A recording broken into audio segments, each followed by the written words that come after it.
Only 1% of the vanilla flavor consumed on Earth comes from actual vanilla beans. The other 99% is synthetic, manufactured from petroleum byproducts, wood pulp, or chemical processes in industrial labs. And the reason that split exists is that real vanilla is, pound for pound, more expensive than silver. But here's what makes the story truly strange.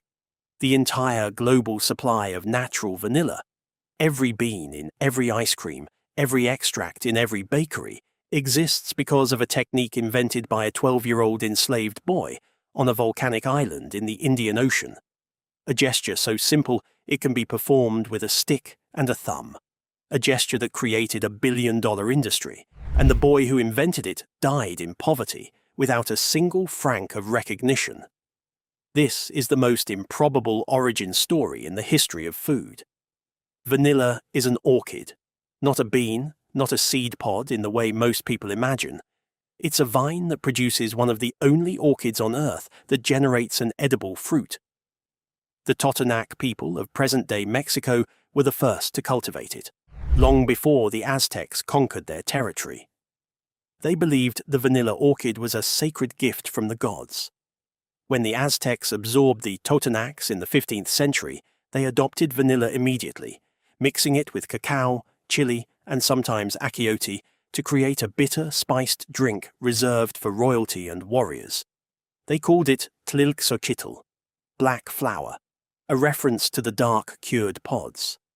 Vanilla was so valuable that conquered peoples paid tribute to the Aztec emperor in vanilla beans, alongside gold and textiles. Then Hernán Cortés arrived. The Spanish conquest of the Aztec Empire in 1519 brought vanilla to Europe, where it became an instant sensation among the aristocracy. Queen Elizabeth I of England reportedly became so enamored with the flavour that she demanded it in all her sweets. French royalty adopted it as an aphrodisiac. Demand exploded. But there was a problem that would take 300 years to solve. Every European attempt to grow vanilla outside of Mexico failed. Botanists transported vines to tropical colonies across the Indian Ocean, Southeast Asia, and the Caribbean. The orchids grew beautifully, lush green vines climbing trellises and trees, producing pale, waxy flowers. But the flowers never set fruit, not a single bean. For 3 centuries, nobody could figure out why. The answer was a bee, one specific bee. The Melipona, a tiny stingless species native to Mexico and Central America, was the only known natural pollinator of the vanilla orchid. Without it, the flower opened for a single morning, waited to be pollinated, and when nothing came, withered and dropped. One day. That's all the window the orchid offers.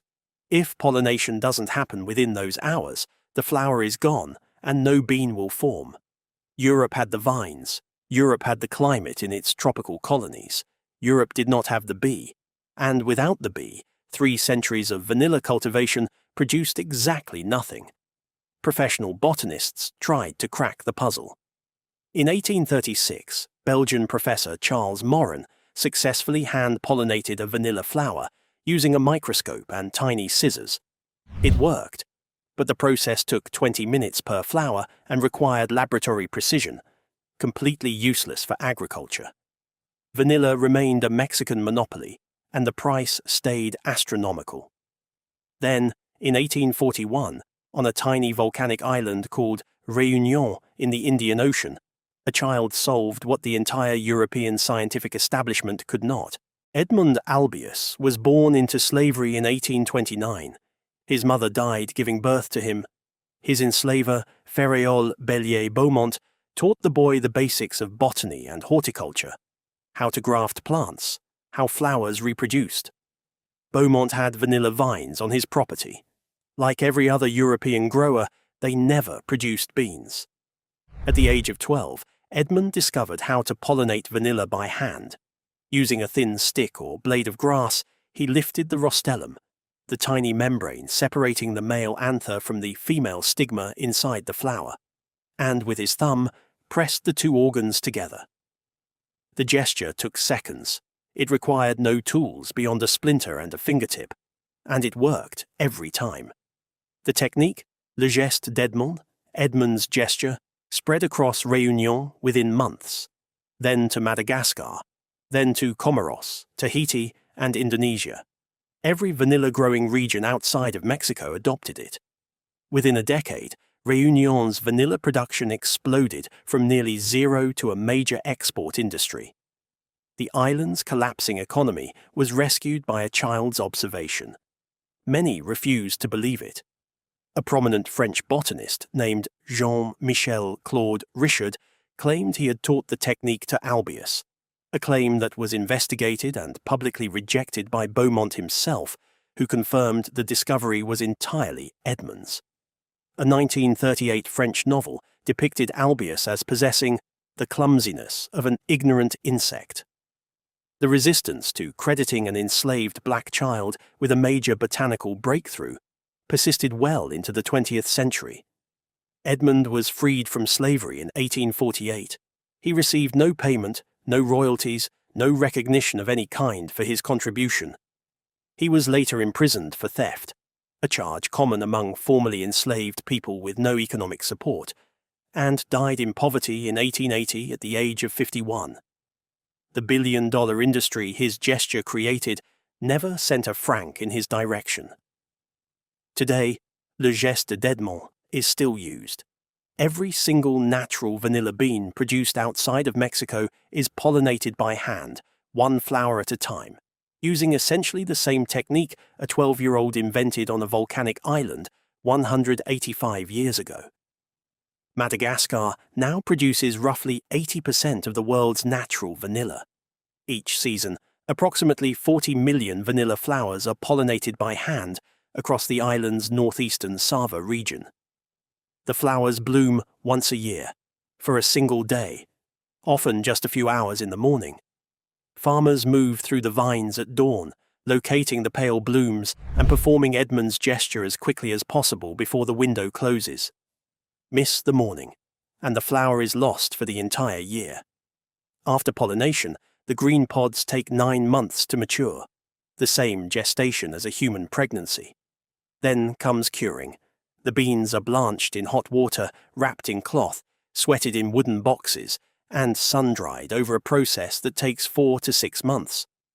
The labor is entirely manual. There is no machine that can replicate it.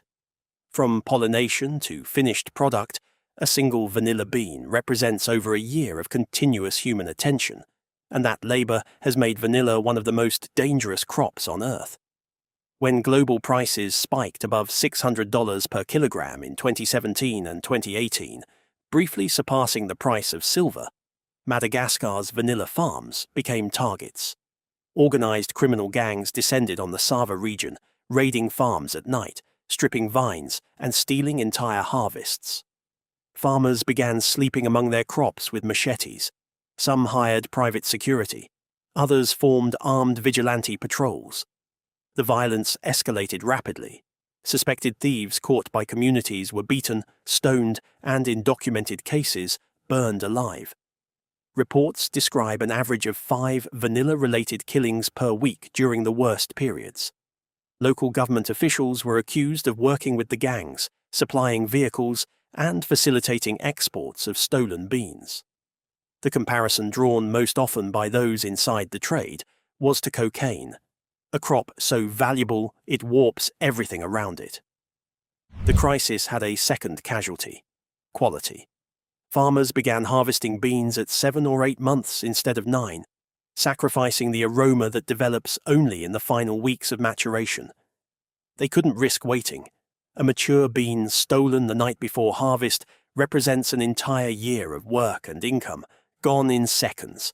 The world's most expensive flavor started, tasting thinner, harsher, incomplete.